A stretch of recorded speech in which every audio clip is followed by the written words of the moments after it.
Here's something you guys might not realize, but once you save your first $10,000, everything will change. It's a critical inflection point. That'll be the difference between just getting by to finally being able to get ahead. Now in my own life, having that first $10,000 in my bank account changed me from being in a place of scarcity to being in a place where I felt more comfortable, less stressed, and it gave me the mindset to look forward to doing things and trying bigger things. And years later, my net worth has finally crossed $5 million. But again, it all started once I had that first $10,000 in the bank. So in today's video, I'm going to be showing you guys why saving $10,000 changes the game to boosting your net worth.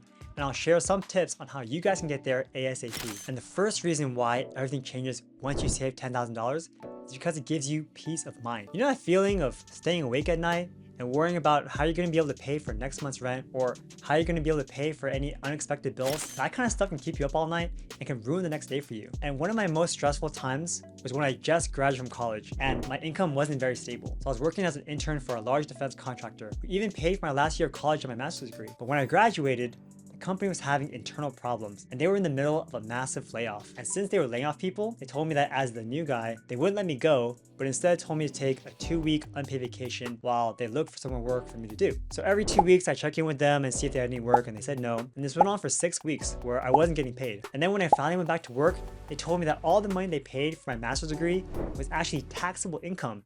So they would have to take away that money from my paycheck to pay for my taxes. So I ended up getting only $500 every 2 weeks. And the thing is, stuff like this happens to people all the time. And luckily for me, I already had a habit of saving since I started working. So I did have enough money to cover for my rent and pay for my food. But if I didn't have this emergency fund saved up, then I would have been in a very, very bad spot. I wouldn't have peace of mind and I'd probably be staying up all night long. So being able to save will give you the peace of mind to weather any of these storms. And while you're saving this money for an emergency fund, don't just leave it in a cash jar in your house or in a regular bank account. Instead, put it in a high yield savings account because they'll give you 4 to 5% interest on your money every single year. So if you had $10,000 in this high yield savings account, then in 1 year, you'll get an additional $500 by just letting your money sit there. It's basically free money. Now, these accounts are great because they're FDIC insured, which means that even if that bank closes and goes out of business, your money is protected by the government and you're going to get paid back. And another great thing about a high yield savings account is that because they're bank accounts and savings account, your money will never go down in value because you're not investing it. So again, it's a great place to keep a large amount of cash that you don't plan on touching and you only plan on using as an emergency fund. So one of our favorite high yield savings accounts is with SoFi. You're able to do everything online and they offer an amazing interest rate. So if you guys want to open up your own high yield savings account with SoFi, check them out with my special link down in the description. Now, another way that having a huge amount of savings helps with your peace of mind is that it also helps you make better long-term decisions. So for instance, some people who live paycheck to paycheck have to decide between which bills they're going to pay. They're going to have conversations with themselves like, am I going to pay the water bill today or the electricity bill? Am I going to hold a balance on my credit card instead of paying it off right away? Now, when you live like that and you're juggling different bills, you're going to end up paying a lot of late fees. You're going to be paying higher interest on your credit cards and you're going to end up digging yourself into a deeper hole. And instead of buying decent shoes that will last you several years, you might end up with the cheaper ones that need to be replaced every few months. And even things like car maintenance is something that some people will skip just to save a couple $100, but it ends up costing them way more in the long run. So being good with your finances is actually cheaper for you guys if you're able to do it. But having $10,000 does more than just give you peace of mind and help you make better long-term decisions. Having money in the bank also gives you more confidence with your finances. When you're able to save your first $10,000, it gives you that quick win that shows that you can save with money. And once you can prove that you can be good with money and that you can be responsible with your finances, then you're no longer someone who just lives day by day. This confidence is going to motivate you to keep going and save even more. It becomes pretty fun actually. And eventually, planning out your financial future will become a fun activity that you end up doing on your own. As a quick example, when I was growing up with my parents, we weren't particularly wealthy, so I never dreamed really big. I thought making $1 million by the time I was 30 was a pretty unrealistic goal, and that I could only get there if I worked my whole life. But once I started saving, and I reached that first milestone, I realized that becoming a millionaire was actually possible as long as I continued to do the right things. Which leads me to the next reason. Saving your first $10,000 will help you build good financial habits. As you're saving towards that first $10,000, something very interesting happens. You build good financial habits that stick with you long term, because $10,000 doesn't just magically appear in your bank account. To get there, you need to change the way you live. So here's what I did to reach that $10,000 ASAP and what you guys can too. I realized early on that if I earned a paycheck, did my spending, and then try to save at the end of the month, it was very, very difficult because you're tempted to spend what you see. But if you can change your habits and save or invest a portion of your paycheck as soon as you get paid. Then you could technically spend whatever's left in your bank account and you won't need to worry about saving and investing more because you already did that. So that's what I did. Automated my savings right away. I stuck to a budget and I wrote down everything I purchased.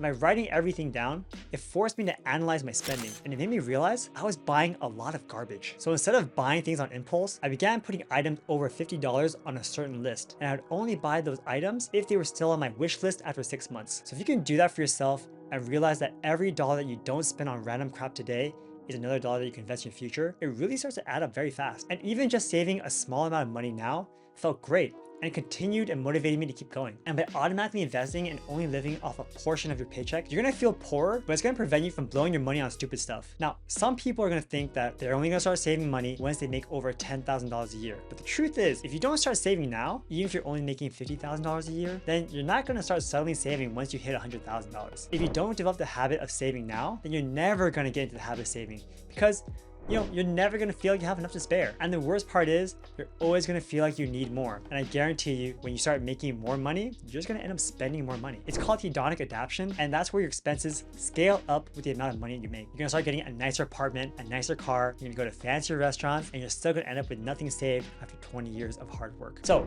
once you build up these good financial habits, and having $10,000 saved up can lead you to the next thing. Trust me, this next one is the most important part to grow your money exponentially, and that's being able to start investing your money. Now, as I mentioned before, saving that first $10,000 and putting this emergency fund into a high yield savings account is a great first step, because once you have over $10,000, you're going to be pretty safe from any sudden emergencies. But ideally, you want to have at least 6 months of your expenses in emergency funds, just in case you lose your job and you can't get a new one for a while. But after that, there's really no point in keeping that much money in cash, since there are actually better ways to grow your money and you don't want to miss out on those opportunities. And by the way, as a side note, I think that for most people, you probably shouldn't start investing until you have at least $10,000 saved up somewhere, because in the worst case scenario, the market's going to tank and you're going to lose your job at the same time, which means that you're going to be in a very bad situation where you have no money coming in and all of your savings are going to be gone because everything you invested has also been wiped out from the bad market. So it's always good to have liquid cash on hand. And you might be wondering, but Sean, where do I invest? Obviously, I'm not a financial advisor, and you should only listen to what I have to say for educational purposes, but then you need to do your own research before investing any of your own money. But generally speaking, when you're first getting started and you have under $100,000 to invest, I really don't recommend buying risky investments like cryptocurrency, Pokemon cards, or other collectibles, because they're just so unstable. You want to go for long-term investments to start building true wealth. Target date index funds are a very easy option to look into. You can just look at the year that you expect to retire and invest in that fund. And the way that the funds work is that in the beginning, they're mostly filled with stocks, and as time goes on, they're going to switch the assets inside this bucket to be more into bonds, which are more stable, but they do offer lower growth potential. And here's the best part. You don't have to do anything. You just put your money in the fund and it will grow, and the people behind it will change it over time. So an example of this is VTTSX, which is a Vanguard target date fund for 2060, which means this is designed for people who plan on retiring at the year 2060. And there's different target date funds every 5 years. So just pick the one that's closest to when you're expected to retire. And you may also be wondering, what happens if the market crashes? Well, sure, this does happen. But if you keep investing every month, no matter what the market looks like, and just focus on the long term, then you'll see that the average return of the overall market is still between 7 and 10%. And you look at the 2008 and 2020 crashes. If you sold during those times and never bought back in, then you would have lost so much money, because the market have recovered and had grown a lot since then. And once you hit around $40,000 or $50,000 in net worth, you can now start thinking about buying other kind of investments, like buying a rental property or two. And you can do this by finding a home in the $100,000 to $200,000 price range and get a loan with 20% down. So this way you can start building more cash flow, getting more time back, and snowballing your portfolio and your investments. So this is what I did personally to become financially free. I invested heavily into stocks and I maximized my retirement accounts every single year. But once I had more disposable income, I started shifting my money into buying real estate. And real estate ultimately grew my net worth much faster than stocks or cash, because I was buying the homes with loans and the property values just boomed in the following years. So no matter where you guys are right now, just keep going. The first $10,000 is a milestone that will truly change the game for you. And I highly encourage you to do everything you can to hit that goal as soon as possible. Start automating your savings, apply a budget, put expensive things on a delayed gratification list, and really decide if what you're buying is truly worth it. Your future self is gonna thank you so much for it later. So stay on track, be disciplined, and remember, you got this. But all of this is just a start. And if you guys want to learn how to make your first $1 million, you definitely want to check out this video over here. Thanks for watching, guys. I appreciate you, and I'll see you next time. Take care.